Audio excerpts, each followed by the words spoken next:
Дундгов аймгийн соёлын үл хөдлөх дурсгал олонтой, эртний булш хэрэгсөөр, тахилын онгон, бичиг татны бичээс сангийн далай хийдийн цогчин дуган, хадны зураг зэрэг олдуурууд нь түүх соёлын үл хөдлөх дурсгалд тооцогддог. Иргэд хөдөө орон нутагт аялал зугаалгаар явахдаа түүх соёлын дурсгал төвийг гэмтэх, эртний олдврыг мэргэжлийн байгууллагаар археологийн дүгнэлт гаргалгүйгээр зарж борлуулах зэргээр төрд хохирол учруулдаг. Эрүүгийн хуулийн 25 дугаар бүлэгт соёлын өвийн эсрэг гэмт хэргийг хуульчилсан байдаг.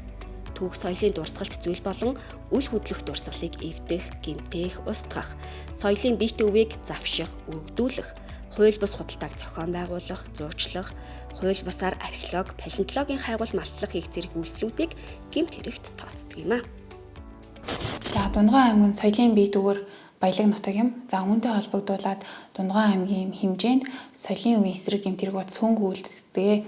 За Дундгой аймгийн прокурорын газраас тухайлбал эртний 2 хэрэгсүр эвцэн гэмтээсэн гэх хэрэгт. За түнчлэн сүм хийдэд хууль бусаар нэвтэрч соёлын хөдлөх үеийг хулгайсан гэх гэмт хэрэгүүдэд хяналт тавин ажиллаж байна.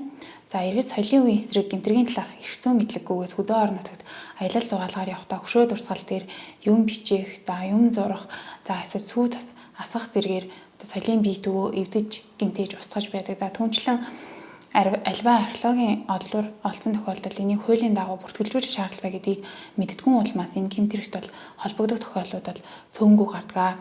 Тэгэхээр соёлын үеийн эсрэг гэмтэргээс урьдчилан сэргийлэхийн тулд ард иргэд альва нэгэн түүхэн олдврыг ч юм уу эсвэл соёлын бие төвийг энэ нь төрийн өмч гэж харахаас илүүтэйгээр энэ нь таны миний бидний өмч юм а гэдэг нүдээр харж соёлын үеийн эсрэг гэмтэргээс урьдчилан сэргийлэх бүрэн боломжтой юм а.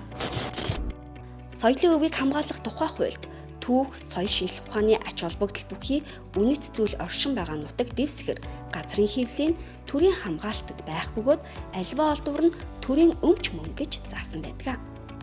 Түүх соёлын үл хөдлөх дурсгалын хадгалт хамгаалалт бол өнөөгийн нөхцөлд бол маш бас хүнд байдаг. Яагаад гэвэл бас яг эзэнгүү хөдөө хээр байдаг. Ялангуяа гэрээт хамгаалагчаар ойр орчмынханд малчтад бид нар даатгадаг боловч тэр хэд маань одоо байнгын хараа хяналттай байж чаддгүй. Тухайн бэлчээрээ дагаад нүгөө явдаг учраас эзэнгүүдэх явдал бол ийм гарч идэг. За мөн бас сүүлийн үед бол хууль бус малтлага, за байгаль нийгмийн хүчин нөлөөнд бол дурсгалууд маань их сүйтгэгдэж байгаа.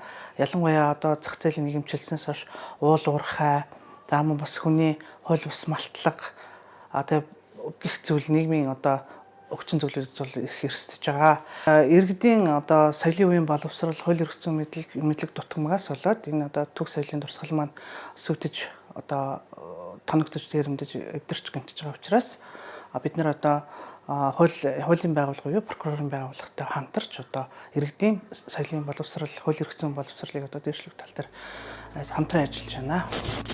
Дундгов аймгийн прокурорын газраас соёлын үеийн эсрэг гэмт хэрэгээс урьдчилан сэргийлэх зорилгоор иргэдийн хууль эрх зүйн мэдлэгийг дээшлүүлэх, соён гэгээрүүлэх, мэргэжлийн байгууллагуудын оролцоог нэмэгдүүлэхэд анхаарч ажиллаж байна.